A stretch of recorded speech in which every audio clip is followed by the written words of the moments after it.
Janasena party ఆవిర్భావ దినోత్సవ సభను విజయవంతం చేయాలి. కొత్తపేట నియోజకవర్గ ఇన్ఛార్జ్ బండారు శ్రీనివాస్ పిలుపు.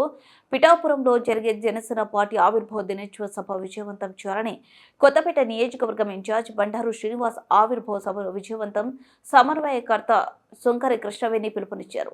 డాక్టర్ బిఆర్ అంబేద్కర్ కోనసీమ జిల్లా ఆలమూరు మండలం చెముడులంక పిన్నిపల్ల గ్రామంలో జనసేన పార్టీ సమీక్ష సమావేశాలు నిర్వహించారు.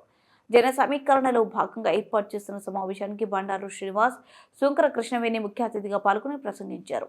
ఈ నెల 14వ తేదీన పిఠాపురంలో జరిగే ఆవిర్భావ దినోత్సవ సభ విజయవంతం చేయడానికి కొత్తపేట నియోజకవర్గం నుండి అధిక సంఖ్యలో పార్టీ నాయకులు, కార్యకర్తలు, అభిమానులు తరలి రావాలన్నారు.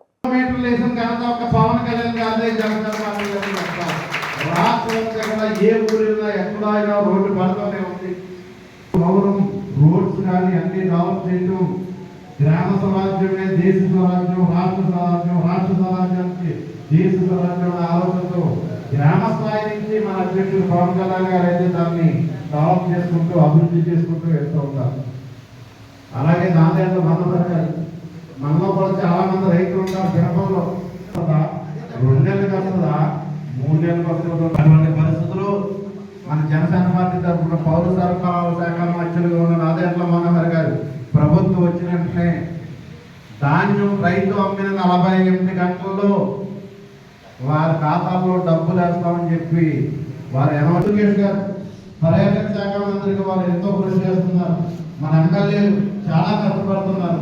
పవన్ కళ్యాణ్ గారు అయితే పాపం చాలా దారుణంగా కష్టపడుతున్నారు. ఎందుకంటే సినిమాలు పెట్టుకొని రాత్రి సినిమా షూటింగ్ చేసి పగల రాజకీయ ప్రజల్లో చాలా హార్డ్ వర్క్ చేస్తూ ఉన్నారు. అది మన పార్టీ యొక్క కమిట్మెంట్, మన నాయకుల యొక్క కమిట్మెంట్. ప్రభుత్వంలో పట్టు సాధించాలా. ఈరోజు తెలుగుదేశం పార్టీ ప్రభుత్వం వల్ల కూడా ఈరోజు ప్రభుత్వం ఇంత అందంగా నడుస్తుంది అంటే జనసేన వల్లే. పవన్ కళ్యాణ్ గారు చెప్పుకునే స్థాయిలో ఈ రాష్ట్రం ముందుకెళ్తుంది. ఆ స్థాయిలో గుర్తింపు తెచ్చుకున్నారు మన ప్రభుత్వంలో జనసేన పార్టీ. ఆ తర్వాత ఇప్పుడు పార్టీ మీద దృష్టి పెడదాం, పేదమందాం, మనం ఉత్సాహం అందుతాం, అందరికీ అవకాశాలు ఇద్దాం. మండల కమిటీలు, పార్టీ కమిటీలు, గ్రామ కమిటీలు, నామినేటెడ్ పోస్టులు అన్నీ కూడా మళ్ళీ స్ట్రీమ్ లైన్ చేసి జనసేన పార్టీ కార్యకర్తలకు అందరికీ అవకాశాలు ఇచ్చిపోతాం నాకు ఆలోచనతో ఉన్నారు. త్వరలోనే మనందరి మీద కూడా దృష్టి పెడతాను. ఈ సమావేశం ఆవిర్భావ దినోత్సవం అయిన తర్వాత మళ్ళీ కొన్నాళ్ళకి నియోజకవర్గ స్థాయిలో మీటింగ్లో కూడా ఈ అందరినీ సమన్వయం చేసి తీసుకెళ్తామని చెప్పడం జరిగింది. చేత కొంత ఇబ్బంది ఉంది. ఎందుకంటే మన కూటమిలో ఉన్నాం, మనం కొత్తగా కలిసాం.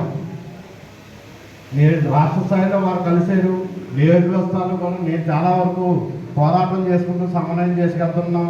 కానీ గ్రామాల్లో కొంత ఇబ్బంది ఉంది, చాలా గ్రామాల్లో ఇబ్బంది ఉంది వాస్తవం. ఎందుకంటే వాళ్ళు ఇంకా కలవట్ల.